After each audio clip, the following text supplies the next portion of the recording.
Muito bom dia para você, meu irmão, minha irmã. Nosso evangelho hoje está em Lucas, capítulo 9, dos versículos 1 ao 6, e é a missão dos 12 apóstolos. É quando Jesus, depois de chamar 12 ajudantes, 12 pessoas que aprenderiam com ele, 12 aprendizes, ele os envia em sua primeira viagem missionária. Jesus envia eles para vários povoados a fim de anunciarem o reino de Deus, e Jesus dá poder para que eles curem doentes e expulsem demônios. Então aqui a gente faz uma primeira parada para dizer o seguinte: hoje em dia, e há anos isso acontece, muitos crentes dependem de outros crentes para fazerem as coisas, Então, dizem assim, por exemplo: olha, vamos na irmã fulana, porque a irmã fulana é profetisa. O que ela falar, acontece. Vamos no irmão ciclano, porque o irmão ciclano tem sonhos. E se ele sonhar com você, aquilo vai acontecer. Vamos no ciclano, na beltrana, enfim. E isso é um problema. Por quê? Porque muitas dessas pessoas nem sequer citam o nome de Jesus. Elas dão total enfoque àquele poder, ou suposto poder, que acontece ali, que aparece por meio delas, e Jesus fica esquecido, ninguém fala sobre Jesus. E aqui nesse texto que nós vemos, os discípulos recebem autoridade sobre os demônios e para curar os doentes, recebem a autoridade de Cristo. Então eles não fazem nada por eles próprios, eles fazem pelo poder do Espírito Santo que Jesus entrega a eles ali, naquele momento. Jesus reparte, digamos assim, um pouco do poder dele para aqueles apóstolos, para aqueles discípulos, na verdade, melhor dizendo, irem e fazerem as coisas em seu nome. Então Jesus é como se desse uma procuração: olha, vocês vão até esses povoados, anunciem o reino de Deus, e no meu nome vocês curam e expulsam demônios. Então, isso serve para nós não ficarmos apoiados em outras pessoas. Nós não devemos cair no erro de sempre ouvir o que as pessoas falam, com relação a essas manifestações, assim. As pessoas às vezes colocam outros como, não, aquele irmão aquele irmão é profeta, aquela irmã é profetisa, aquele irmão é vidente, ele vê as coisas. A gente não usa esse termo vidente porque é um termo meio pagão, mas é exatamente o que essas pessoas fazem, Elas preveem o futuro dos outros, não estão numa mesa branca, nada do tipo, estão com o microfone na mão dentro de uma igreja, mas dizem: eu estou vendo isso na sua vida, eu estou vendo acontecer aquilo. Então quem vê algo assim é um vidente, E acreditam simplesmente na palavra dessas pessoas. E o nome de Jesus não é uma vez sequer mencionado. Essas coisas elas não acontecem no atacado, São situações muito específicas onde o Espírito Santo usa pessoas sob a autoridade de Cristo, em nome de Jesus, para falar ou dizer algo. Então não caia na tentação de, sob a autoridade dessas pessoas, puramente de pessoas, acreditar em, sei lá, uma profecia, uma visão, um sonho, algo do tipo. Porque, em geral, as pessoas que vivem disso, vivem de fazer isso, e são conhecidas unicamente por isso, nem citam o nome de Jesus. Aquilo é tudo feito a partir delas, tanto que elas próprias ganham essa fama. Aquele irmão tem sonho, aquela irmã é profetisa, enfim. Esse é o primeiro ponto interessante desse texto aqui.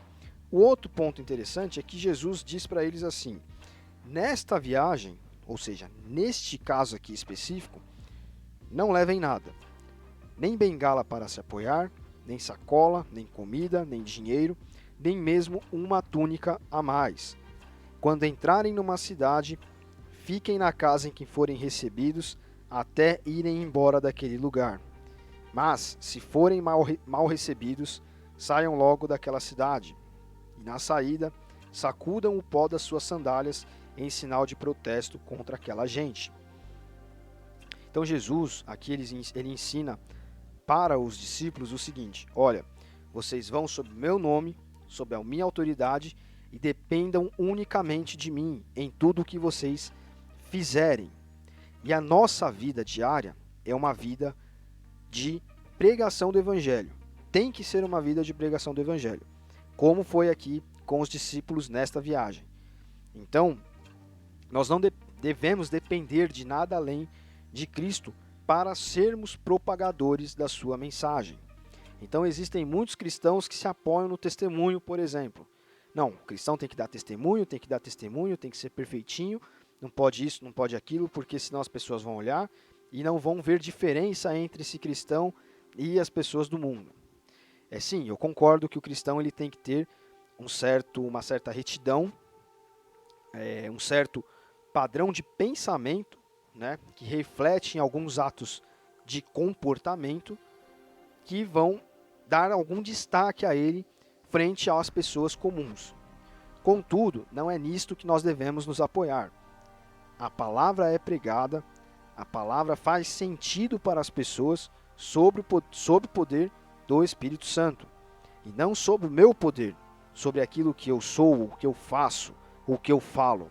Eu posso falar muito mal, eu posso me expressar com alguma dificuldade. Mesmo assim, em uma conversa ou em um relacionamento, né, de algum tempo com uma pessoa, eu consigo mostrar para ela, mesmo muitas vezes sem palavras ou sem as palavras adequadas, o que Cristo representa na minha vida. O que é de fato viver como um cristão. Então veja, nós não devemos depender de nós mesmos, das nossas forças. Nós devemos pedir a Deus que, com a autoridade de Jesus Cristo, o Espírito Santo fale através de nós. Não só por palavras, nem sempre por palavras, mas que Ele nos use da maneira que Ele quiser para poder pregar às pessoas. E nós pregamos de muitas formas, né? Não é só falando, mas e nem só com testemunho, nem só com o nosso comportamento, mas é uma atividade sobrenatural que o Espírito Santo usa para que a mensagem faça sentido às pessoas, né? Então nós somos unicamente instrumentos, e é isso o que Jesus quer mostrar para os discípulos. Olhem, vocês não levem mais nada, vão pela fé, vão sob a autoridade do meu nome, a autoridade que eu lhes outorgo aqui, né? A procuração, o exemplo que eu usei no começo, que eu estou dando a vocês. Vocês vão e preguem. Quem quiser ouvir, muito bem, será salvo.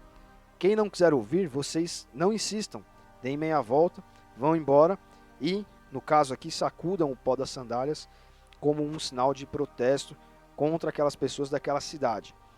Então, essa deve ser a nossa realidade de vida. É uma realidade que procura em tudo anunciar a Cristo, né? Em tudo que nós fazemos. Nosso trabalho não é feito para o nosso patrão, é feito para Jesus.